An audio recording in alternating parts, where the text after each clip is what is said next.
श्रावण में जो शिवाराधन होता है वो विशेष फलदाता है।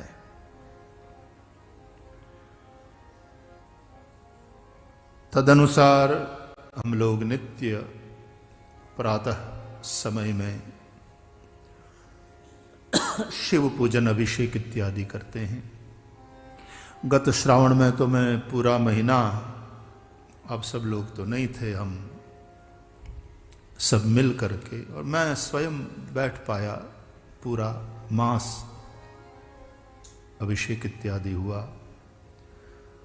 अब की बार इस श्रावण में हमारे हिसाब से जो श्रावण है उसमें 5 सोमवार लगते हैं, अतः हमने प्रत्येक सोमवार को लघु रुद्राभिषेक, डेली रुद्राभिषेक होता है और सोमवार को विशेष रूप से लघु रुद्राभिषेक होता है। तो उन 5 लघु रुद्राभिषेक में बैठने का भाव रखा है।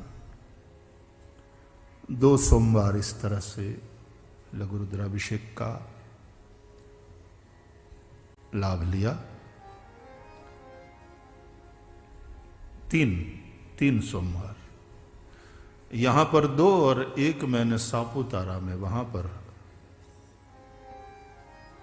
भगवान नागेश्वर के दिव्य शिवलिंग पर लघु रुद्राभिषेक संपन्न किया। अब इस कथा के दरमियान 2 और सोमवार पड़ेंगे, फिर हम सोमवार को यहां भगवान चंद्रमौलीश्वर का लघु रुद्राभिषेक करेंगे। और जहां से हम आए हैं, शुरुआत यात्रा की जहां से हुई, भगवान बाबड़ेश्वर, वहां पर भी सोमवार को ऋषि कुमार जाते हैं और रुद्राभिषेक पूजन संपन्न करते हैं। तो वो क्रम भी बराबर चल रहा है। भगवान बाबड़ेश्वर के सानिध्य में श्रीमद् भागवत कथा का भी हम लोगों ने आनंद लिया। भगवान बाबड़ेश्वर को सुनाने के भाव से वो 7 दिवसीय आनंद, और भगवदिया उर्वशी बहन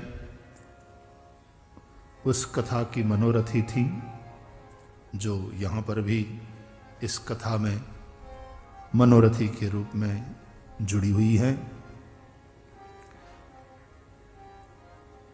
जूनागढ़ में भी भगवान भवनाथ विराजते हैं।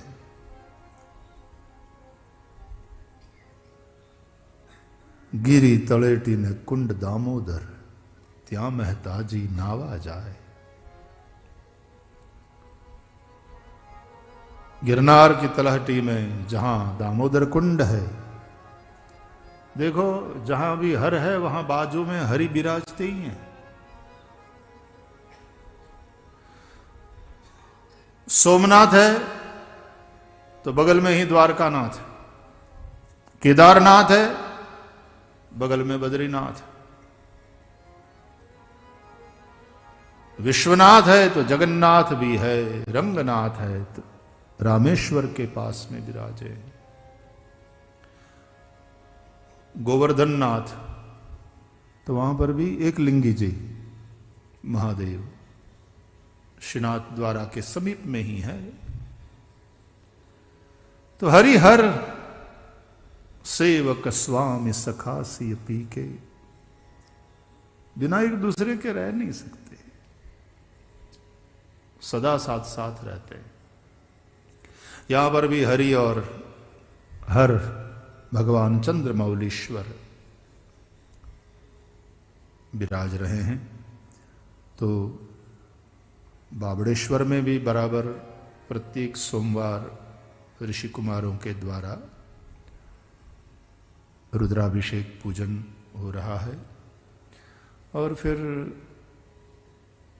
हमारे हिसाब से श्रावण का जो अंतिम दिवस है अमावस्या, वो भी विशिष्ट योग है। सोमवती अमावस्या पड़ रही है, तो उस दिन भी विशेष रूप से भगवान महादेव का अभिषेकात्मक लघु रुद्र भी होगा और वहां यज्ञशाला में होमात्मक लघुरुद्र भी ब्राह्मणों के द्वारा, ऋषि कुमारों के द्वारा संपन्न कराया जाएगा। तो श्रावण के उपलक्ष्य में उस निमित्त ये एक विशेष जो शिवाराधन का अवसर हमें प्राप्त हुआ है, हम उसका आनंद ले रहे हैं।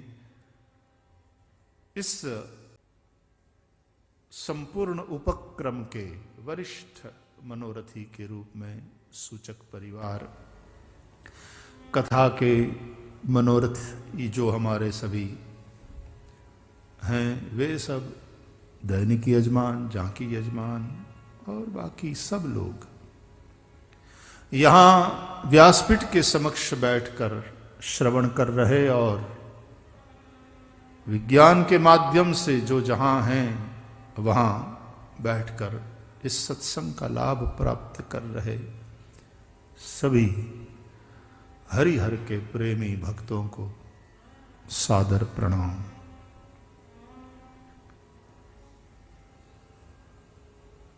सबके भीतर वह शिव बैठा है। प्रत्येक शरीर मंदिर है, देह देवालय है, देहो देवालय प्रोक्तः, और उसमें सबकी आत्मा शिव है। आत्मा त्वम गिरिजा मति, सबकी मति गिरिजा है।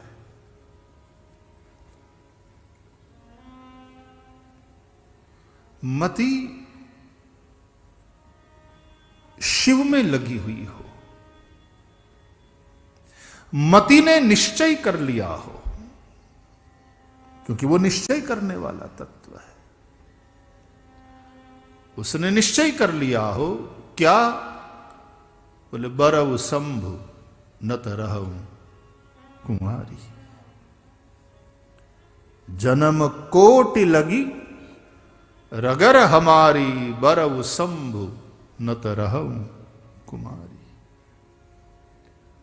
कोटि जन्म तक हमारी यही रट है, बरू तो शंकर को।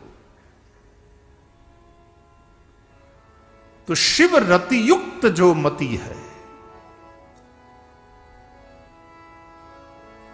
शिव चरणों में जिसका अनन्य अनुराग है, उसको कोई हिला नहीं सकता। कथा हम शिव पुराण में भी सुनते हैं, कथा रामचरितमानस में भी हम सुनते हैं, अन्यान्य ग्रंथों में भी ये कथा मिल जाती है कि जब पार्वती तपस्या कर रही है शिव को वरने के लिए, शिव प्राप्ति के हिसाब से, तो स्वयं सप्तऋषि आते हैं परीक्षा करने। पार्वती की मति में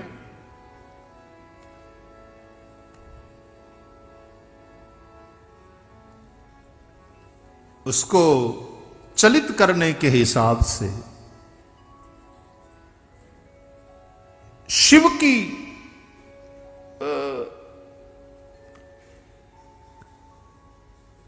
निंदा तो नहीं कहेंगे, लेकिन अयोग्यता पार्वती के पति के रूप में होने की,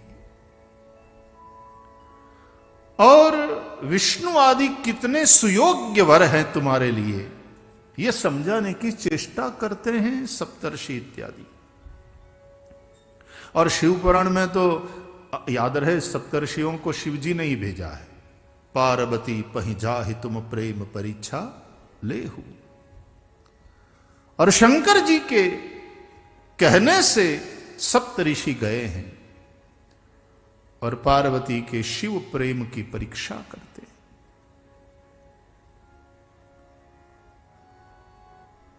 शिव के अवगुणों का वर्णन किया है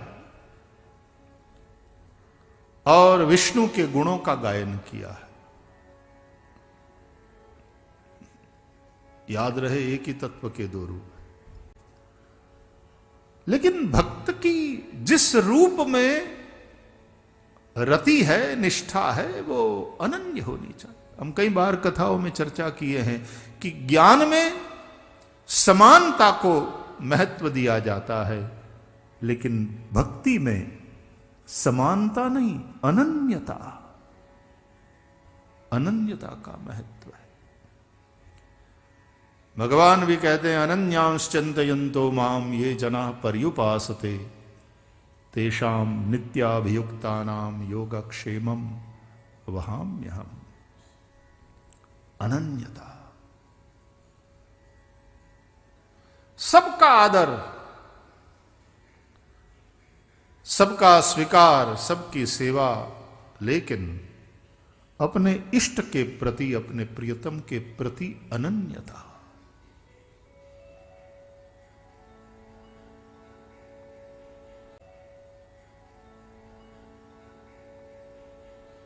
अपने गुरु के प्रति अनन्यता, सबका आदर, सबको वंदन, लेकिन अपने सदगुरु के प्रति अनन्यता।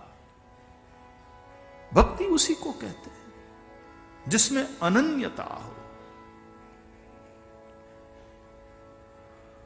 पत्नी पति से संबंधित जितने लोग हैं उन सबका आदर करती है। पति के पिता, पति की माता, पति के भाई, बंधु, बहन इत्यादि, सबका आदर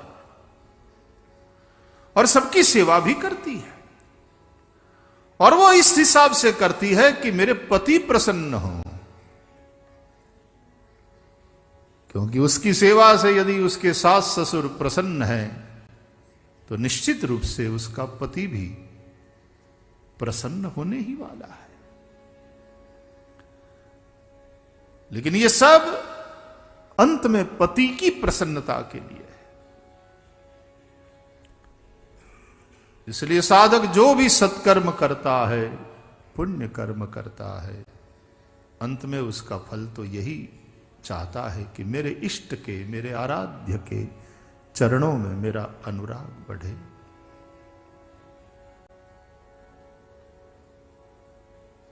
पूजन गंगा जी का करेंगी सीता जी,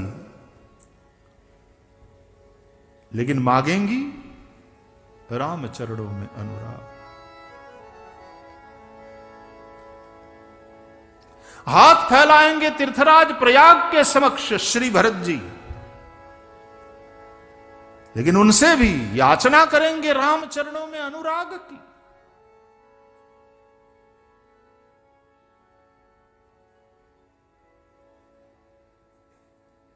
मांगऊ भीख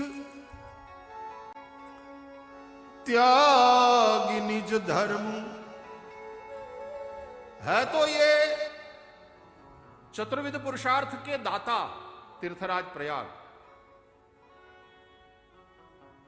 लेकिन वो खुद चल के नहीं दे रहे हैं, ये मांग रहे हैं, इसलिए भीख। मांगऊ भीख त्याग निज धर्म, आरत काहन करई कुकर्म।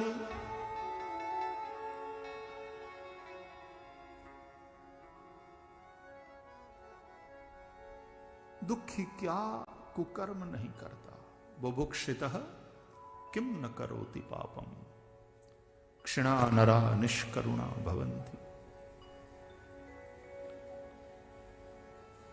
हम रघुवंशी हैं, हम किसी के सामने हाथ नहीं फैलाते, भीख नहीं मांगते, वो हमारे धर्म के अनुरूप नहीं।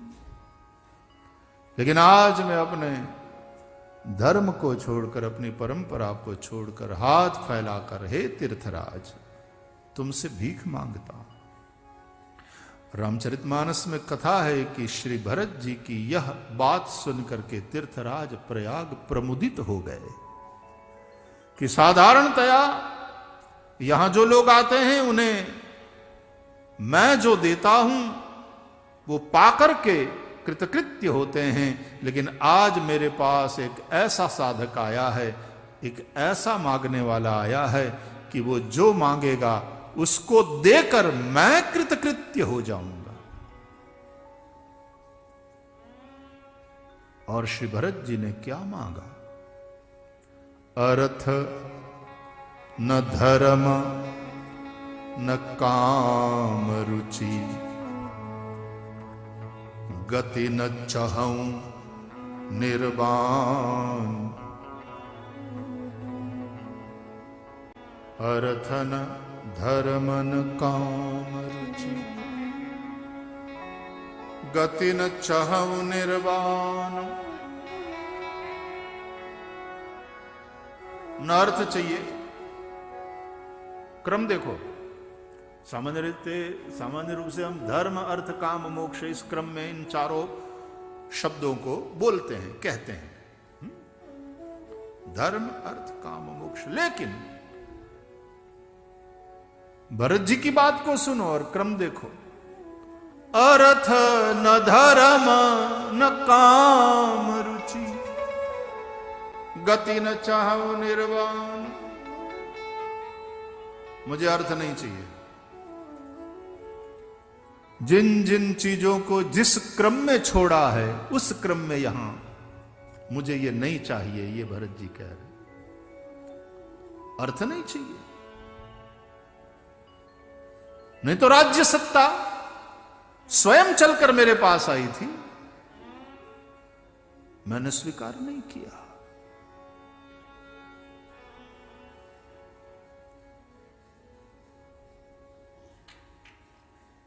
गुरुदेव श्री वशिष्ठ जी ने समझाया भरी सभा में कि राम ने पिता की आज्ञा का पालन किया है और वनवास का स्वीकार किया। भरत, तुम्हें भी चाहिए कि पिता की आज्ञा का पालन करते हुए इस राजगादी का स्वीकार करो, बड़े भाई के पथ पर चलो। पिता की आज्ञा का पालन करना अनुचित उचित विचार तजी, जे पाल पितु बैन ते भाजन सुख सुजस के, बस ही अमर पति ऐन।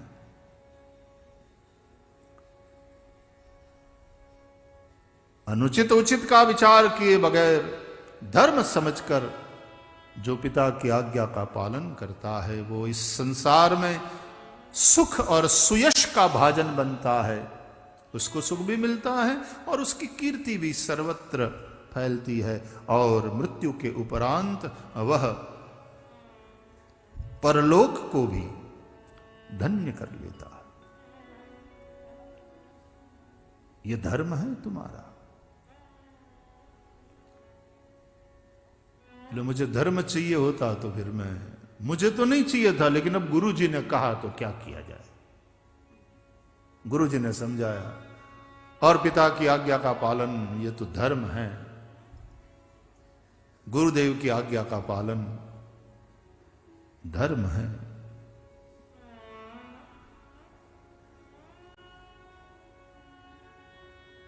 पार्वती जी ने तो गुरु की आज्ञा को अपने आराध्य की आज्ञा से भी विशेष महत्व दिया। तजौन नारद कर उपदेशु, 100 बार स्वयं महेश आकर के मुझसे कहे तो भी मैं उनकी बात नहीं सुनूंगी। मैं तो अपने गुरु देव ऋषि नारद ने जो उपदेश दिया है, उन्होंने जो आदेश दिया है, तदनुसार लगी हूं। मैं तपस्या नहीं छोड़ूंगी। मेरे गुरु का आदेश है, मेरे गुरु का उपदेश है, मेरे गुरु ने आश्वासन दिया है, लगी रहो तपस्या में, शिव तुम्हें मिलेंगे।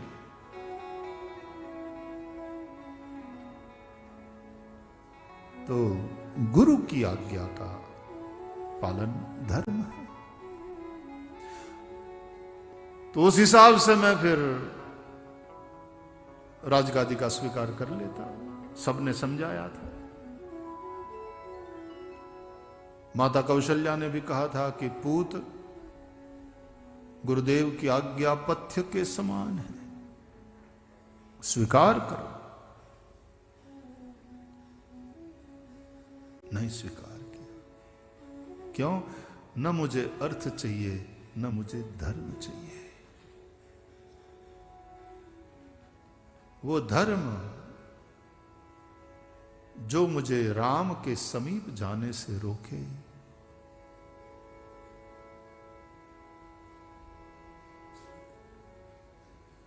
गोपियां उस धर्म को छोड़कर गई। धर्म, कर्तव्य, मर्यादा, लेकिन आधी रात, पूर्णिमा की रात्रि में अपने घर को छोड़कर, अपने सगे संबंधियों को छोड़कर, जहां जहां जिन जिन कर्तव्य कर्म में वो लगी हुई थी, सब कुछ छोड़कर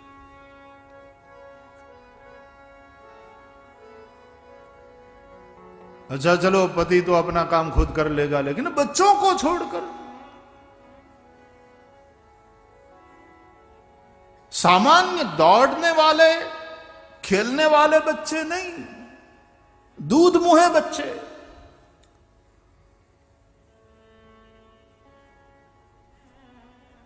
पाययन्त्य शिशुन पयः,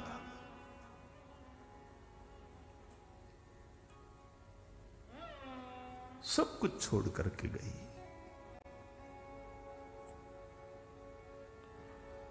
चलो अगले को धर्म क्या है उसकी समझ नहीं है, तो कम से कम जिनको समझ है वो लोग रोकने की कोशिश करते हैं कि ये क्या कर रहे हो, ये जो कर रहे हो वो अधर्म है। तुम्हें इस तरह आधी रात गए, घर छोड़कर जंगल की ओर नहीं जाना चाहिए, ये क्या पागलपन है। पति भोजन कर रहा है, उसकी सेवा में तुम हो, और बस क्या बंसी सुनाई पड़ी, भागी। बच्चा भूखा रो रहा है, उसको स्तनपान करा रही थी, उसको छोड़कर भागी जा रही, और ये बच्चा रो रहा है।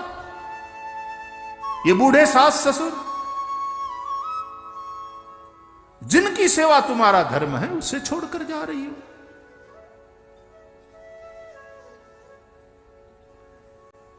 अरे खा रही थी खुद, और हाथ से कवल को छोड़कर उठकर भागी। ये क्या बात हुई। साधारणतया कोई भोजन कर रहा हो तो हम उसको बीच में से, बेटा भोजन छोड़कर मत उठो, पहले भोजन कर, थाળી એઠી છે એમ ઊભા થઈને જવાય નહીં।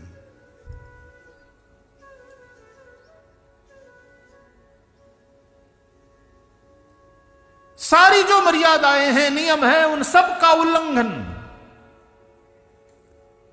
तो समझाने वालों ने समझाने की चेष्टा करी। तावार्यमाणा पतिभिः पितृभिः भ्रातृबंधुभिः, कहां सुनी किसी की।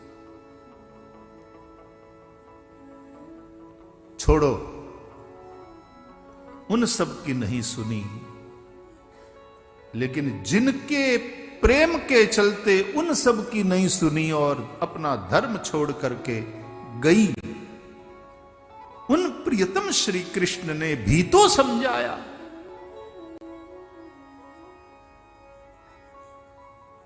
ये ठीक नहीं है। पति ही शुश्रूषणाम क्षणम स्त्रीणाम परो धर्मो ह्यमाया। निष्कपट भाव से पति की सेवा में लगे रहना, तद्बंधुनाम च कल्याण।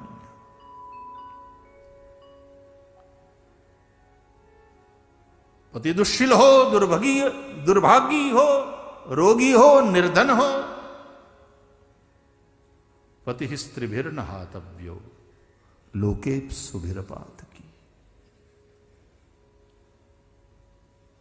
स्वयं प्रियतम श्री कृष्ण ने समझाया तो भी कहां मानी। क्या यह धर्म नहीं था?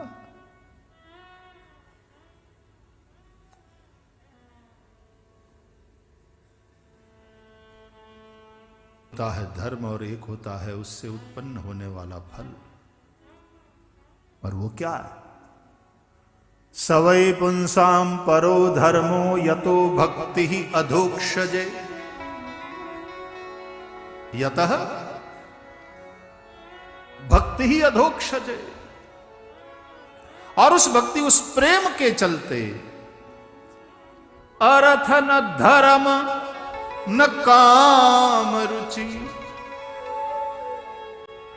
काम में मेरी कोई रुचि नहीं, मेरी रुचि तो राम में है। और ना मुझे मोक्ष चाहिए, गति न चाहूं निर्वाण। तो जब भरत जी ने ये चार चीजें नहीं चाहिए, क्या चाहिए ये पहले नहीं कहा, क्या नहीं चाहिए ये पहले कहा, तो कहते हैं सुन करके तीर्थराज प्रयाग चिंतित हो गए कि ले मेरी दुकान में इतना ही तो सामान है, धर्म अर्थ काम मोक्ष, ये चार ही तो है, और ये तो इनको चाहिए नहीं। अब ये मांगेंगे और मैं नहीं दे पाया तो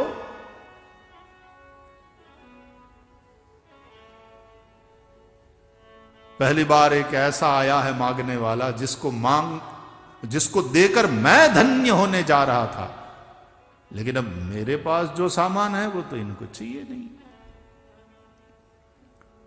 और श्री भरत जी ने तब कहा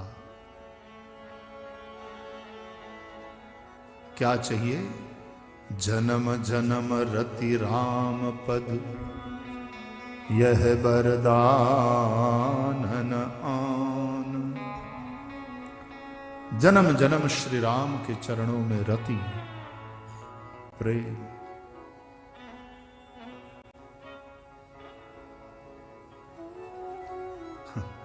सुनकर थोड़े रिलैक्स हो गए तीर्थराज प्रयाग। क्यों?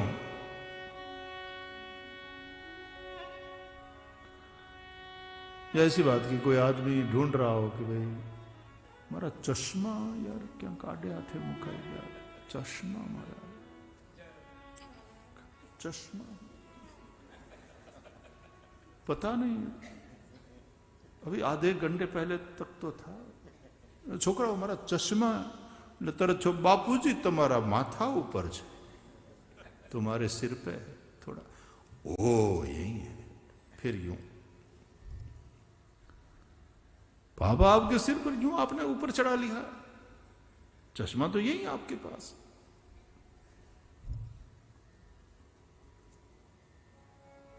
तो तीर्थराज प्रयाग ने श्री भरत जी का दर्शन किया। कैसा है दर्शन? सकल कहाही सराही सराही, सकल कहाही। जो अयोध्या के लोगों ने दर्शन किया था राजसभा में, सकल कहाही सराही सराही, सकल कहाही सराही सराही। राम प्रेम मूरति तनुआही, सकल कहाही सराही सराही, सकल कहाही सराही सराही। राम प्रेम मूरति तनुआही, मूरति तनुआही, मूरति तनुआही।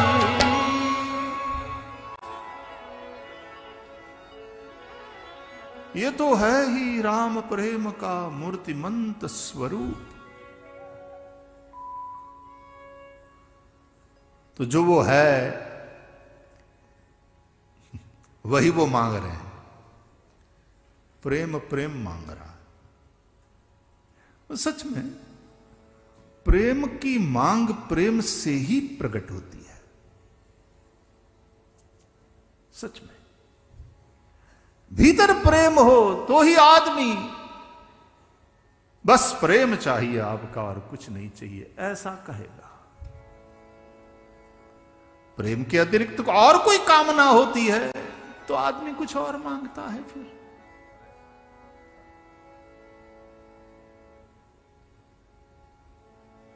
तीर्थराज प्रयाग के समक्ष श्री भरत जी ने बिल्कुल निष्कपट होकर के अपनी बात रखी।